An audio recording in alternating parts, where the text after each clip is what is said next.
บ่สงวุ่นวายไปทั่วโลกเกิดอีหยังสิมาฆ่ากันบ่เว้นแต่ละวันมันเพราะหยังน้อว่าซั่นในตอนนี้โลกมันเปลี่ยนไปธนาพรโลกมันเปลี่ยนไปบ่อนว่าความคิดใหม่โตที่รุ่นเก่าหลังจากสงครามโลกครั้งที่2มาแล้วธรรมชาติเขาตั้งขึ้นมามันก็บ่เวิร์กแล้วแคนาดาเขาเว้าเองว่ามันบ่เวิร์กในธรรมชาตินะเฮ็ดหยังไปกระถึกรัสเซียอันนั้นวีโต้เบิดเฮ็ดหยังไปกระถึกรัสเซียวีโต้เบิดสบายดีน้องรัตดาวรนี่ถึกวีโต้เบิดบาดนี้ถึกจีนวีโต้เบิดจีนเขาเฮ็ดแบบเผด็จการรัสเซียเฮ็ดแบบเผด็จการมาลกคาเบิดพี่น้องค่าข้างย่างเฮ็ดหยังก็บ่ได้บาดนี้เว้าเรื่องปาเลสไตน์ฝรั่งเศสนี่เข้าข้างปาเลสไตน์เข้าข้างพวกอาหรับฝรั่งเศสแคนาดาเขาก็บ่เรื่องปาเลสไตน์เฮาก็บ่จำเป็นไปอีหยังอีกบ่จำเป็นไปจะต้องเอาทหารไปบ่จำเป็นจะต้องไปต่อต้านอเมริกาอยู่ในนั้นมีแต่ว่าเข้าไปอยู่ในกรรมการพีซทอล์กสำหรับปัญหาปาเลสไตน์แคนาดาสิสมัครเข้าไปเพื่อจะได้เจรจาเพื่อจะได้อยู่ในเรื่องในเหตุการณ์จะบ่ได้คัดค้านอเมริกาจะบ่ได้ประเสริฐหน้ากับอเมริกายืดเวลาไปเพราะอเมริกาเป็นผู้ลงทุนเป็นผู้ลงแฮงเป็นผู้เสพเป็นผู้ซอยอิสราเอลเพื่อให้อิสราเอลปลอดภัยแคนาดาจะบ่ไปขวางอีกนี่เขาก็เว้ากันแบบนั้นเด้เขาบ่ได้ไปโจมตีแบบฝรั่งเศสเขาบ่ได้ไปคัดขวางแบบฝรั่งเศสบอกเขาบ่ได้ไปกล่าวหาอิสราเอลแบบฝรั่งเศสแม้แต่ปูตินอเมริกาเขาก็พยายามให้ปูตินมาเหยียบดินอเมริกาได้阿拉斯กาบ่ได้จับถ้าไปยุโรปจะต้องถูกจับปูตินก็บ่ไปเป็นหยังจังเป็นจังซั่นอเมริกาพยายามลดทอนความเข่งตึงลงพยายามให้รัสเซียนี้บ่เป็นปรปักษ์บ่เป็นศัตรูถึงขั้นเฮ็ดสงครามโลกแต่ถ้าปูตินอยากเฮ็ดอเมริกาก็พร้อมที่จะเฮ็ดศึกโดนัลด์ทรัมป์เซ็นแล้วว่าถ้าหากปูตินเฮ็ดถ้าหากว่าจีนเฮ็ดอเมริกาก็พร้อมแล้วสงครามโลกนั้นเตรียมไว้แล้วเป็นหยังเพราะว่าเขาไปจัดการอิหร่านเขาไปจัดการเวเนซุเอลาถ้าว่าจีนกับรัสเซียมาต่อสู้กับอเมริกาในนี้อเมริกาพร้อมแล้วเฮ็ดสงครามเขาเซ็นกันแล้วเขาลงนามแล้วนี่ดังนั้นแคนาดานี้กับอเมริกาจะไปหลบกันเพื่อเหตุผลของฝรั่งเศสหรือเพื่อเหตุผลของอังกฤษบอกข้าพเจ้าว่าบ่คนแคนาดาบ่ได้อยากเฮ็ดศึกคนแคนาดาจะวางตัวแบบเป็นนักเจรจาเป็นนักต่อรองบ่ว่ากับฝ่ายจีนบ่กับฝ่ายรัสเซียบ่ว่ากับฝ่ายอเมริกาบ่ว่ากับฝ่ายยุโรปแคนาดาจะวางตัวแบบนั้นผมมักกะนี่ก็ฮู้แล้วว่าถ้าให้บ้านนั้นไปบ่รอดประชาชนก็สิลุกขึ้นอยู่นี่บ่ต้องการสงครามเขาต้องการสันติภาพคนแคนาดาเขาต้องการประชาธิปไตยถึงโดนัลด์ทรัมป์สิเฮ็ดบ้านนั้นก็ตามแต่เขาก็สิไปต่อรองให้โดนัลด์ทรัมป์นั้นผ่อนลงให้อุณหภูมิมันผ่อนลงเขาจะบ่มากดดันเขาจะบ่มาซ้ำเติมเขาจะบ่มาตอบโต้เขาบ่จะมาเฮ็ดสงครามประเสริฐหน้ากับอเมริกาสบายดีลันทดแทนดังที่ฝรั่งเศสเฮ็ดนี่แปลว่าเขาหลอกแล้วมันเข้าหลอกอยู่บนใดมันเข้าหลอกอยู่บนว่าโดนัลด์ทรัมป์ต้องการแบบนั้นอยู่แล้วเขาเป็นบักสีหาเหตุอยู่แล้วเห็นบ่ล่ะเจ้าพัดเข้าหลอกเขาดังนั้นการเมืองฝรั่งในเวลานี้มันเป็นการเมืองภายในประเทศที่กดดันให้มากรงนี้เป็นประเสริฐหน้ากับอเมริกาทั้งที่มันบ่ได้มีเรื่องใหญ่ถึงแม้โดนัลด์ทรัมป์ว่าข่อยสิมาเอาก็กรีนแลนด์ข่อยสิมาเฮ็ดนั่นเฮ็ดนี่ถ้าฝรั่งเศสบ่เป็นแบบนั้นหั่นนะก็บอกว่าเจ้าสิไปอยู่หั่น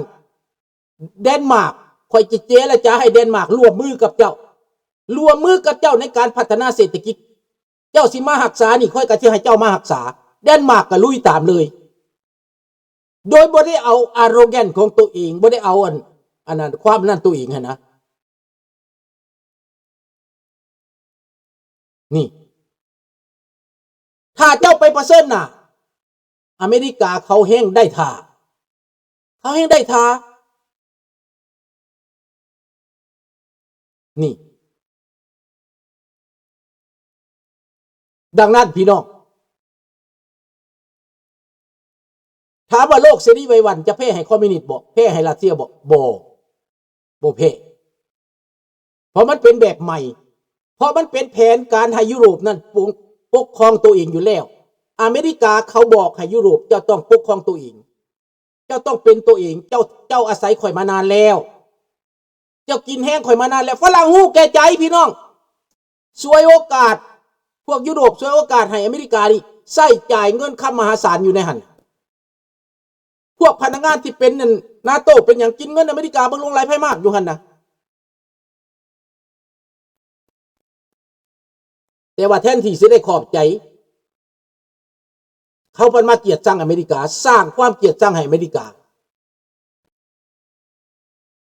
คำเว้าโดนัลด์ทรัมป์เว้าว่าสิค่อยสิมาตั้งฐานทัพอยู่กรีนแลนด์น่ะมันเป็นภัยเป็นผิดเป็นภัยอีกอย่างพี่น้องเขาตั้งอยู่แล้วเป็นบ้าบอกเขาตั้งอยู่แล้ว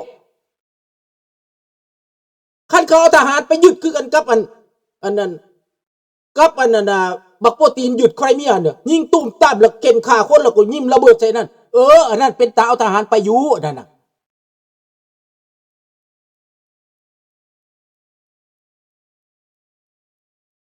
เดี๋ยวนี้เจ้าเราสิไปเหตุสงครามกับอเมริกาโดยบ่มีเหตุผลเอาไปมาพันธมิตรของเจ้าว่าอเมริกานี่สิมาหลบกับพวกเพิ่นตื่นขี่ตัวเองตี้ไอ้นี่ตื่นตดตัวเองตี้พี่น้องก็เบิ่งตัวเองนะกว่าเจ้าล่ะไปเอาหลายประเทศมาเป็นหัวมึงขึ้นเจ้าต้องหลวงหลายไพ่มากบัดนี้เจ้าสิมาปลุกระดมว่าอเมริกาสิไปเอาประเทศกรีนแลนด์มาเป็นหัวมึงขึ้นเขาอยู่ในหันตั้งแต่สงครามโลกครั้งที่2อเมริกามันตั้งฐานทัพอยู่หันแล้วและมันกูหัวมือกับเดนมาร์กอยู่แล้วขายอาวุธให้เดนมาร์กอยู่แล้วประเทศที่โปรอเมริกาที่สุดก็เป็นเดนมาร์กนั่นแหละแต่ว่านายกคนนี้ขึ้นมาเนี่ยมันเป็นแนวใดข้าพเจ้าก็บ่ฮู้นายกผู้หญิงผู้นี้นะธรรมดาบ่ได้ไปคัดข้อกับโดนัลด์ทรัมป์นะท่านประธานาธิบดีท่านอยากมาลงทุนบ่ท่านอยากมาขุดค้นบ่ก็มาเชิญท่านมาเฮาสิร่วมมือนำเด้อเพราะเดนมาร์กก็บ่มีปัญญาที่จะไปขุดค้นอีหยังบ่มีปัญญาที่จะไปเฮ็ดให้ประเทศอันนั้นเจริญได้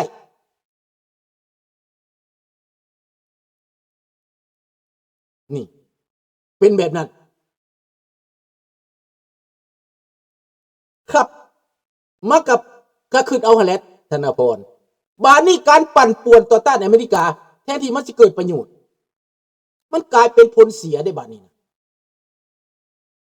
ถามว่าฝรั่งพร้อมที่หยุดบริษัทอเมริกาในฝรั่งเศสหยุดบริษัทอเมริกาในยุโรปบ่สิไล่หนีบ่มีปัญญาสิไล่เขาหนีบ่อเมริกาเขาปกป้องผลประโยชน์เขาได้ข้าพเจ้าว่ามันเป็นไปบ่ได้ถามว่าฝรั่งเศสนี่ถ้าอเมริกาถอนออกไปนี่ฝรั่งเศสสิได้เบิดบ่ได้หั่นข้าพเจ้าว่าพวกยุโรปนํกันก็บ่ถือกันแล้วบ่ไปนํแล้วโปแลนด์ก็สิบ่ไปเยอรมันข้าพเจ้าบ่ฮู้แต่เยอรมันนี่เสียหายหลายกว่าหมู่ได้คันอเมริกาถอนออกเยอรมันเสียหายหลาย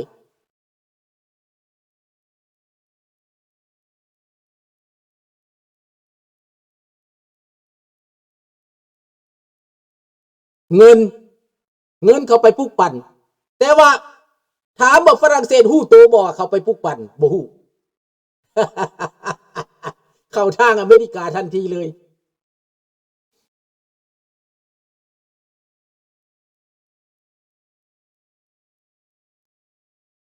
นั่นแหละดังนั้นพี่น้องเรื่องนี้ข้าพเจ้าก็มาฟังเรื่องแคนาดาและข้าพเจ้าก็เว้าสู่พี่น้องเฮาฟังเด้อเขาก็บอกว่าบ่จำเป็นจะต้องไปเข้าข้างฝรั่งเศสบ่จำเป็นต้องไปเข้าข้างคนอังกฤษแคนาดาเขาเว้ากันได้เฮาวางตัวเป็นผู้เจรจาเป็น negotiator ให้หาผลประโยชน์ร่วมกันจบ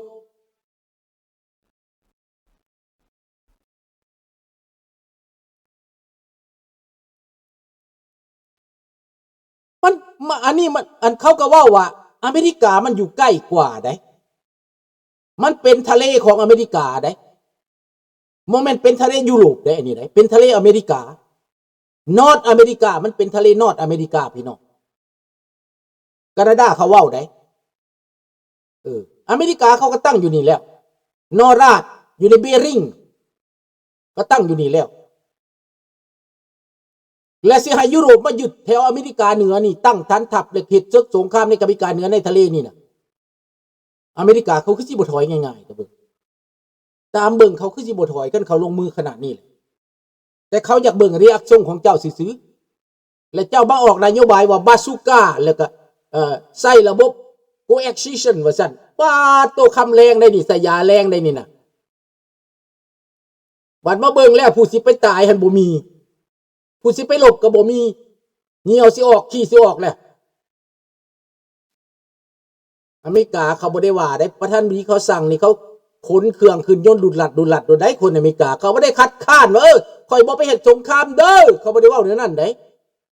ข่อยต่อต้านสงครามเด้อประชาชนบ่เกี่ยวทหารเข้าไปโลดเบิ่งทหารผู้ใดก็แบกเครื่องเต็มซักขึ้นยนต์มีแต่ผู้ใหญ่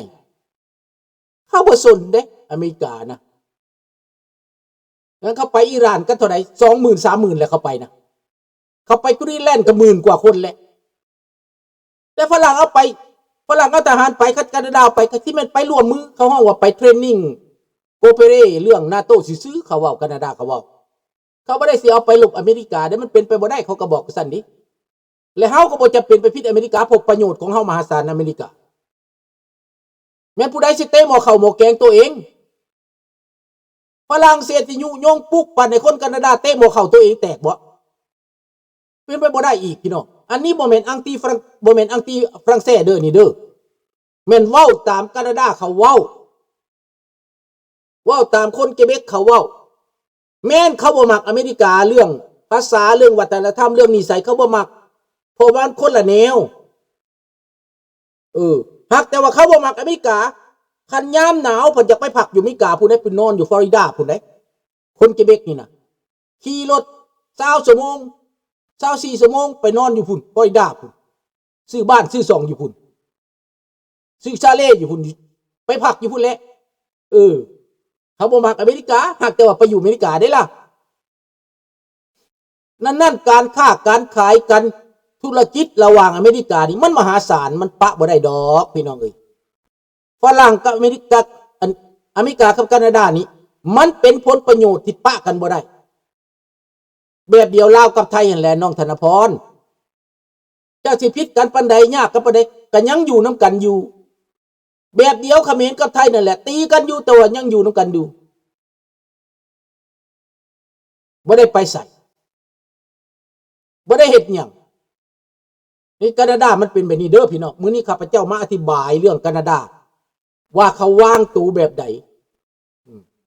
เรื่องคนฝรั่งเศสเห็นเป็นอีกเรื่องนึงแต่ว่าแคนาดาเขาวางตัวแบบนั้น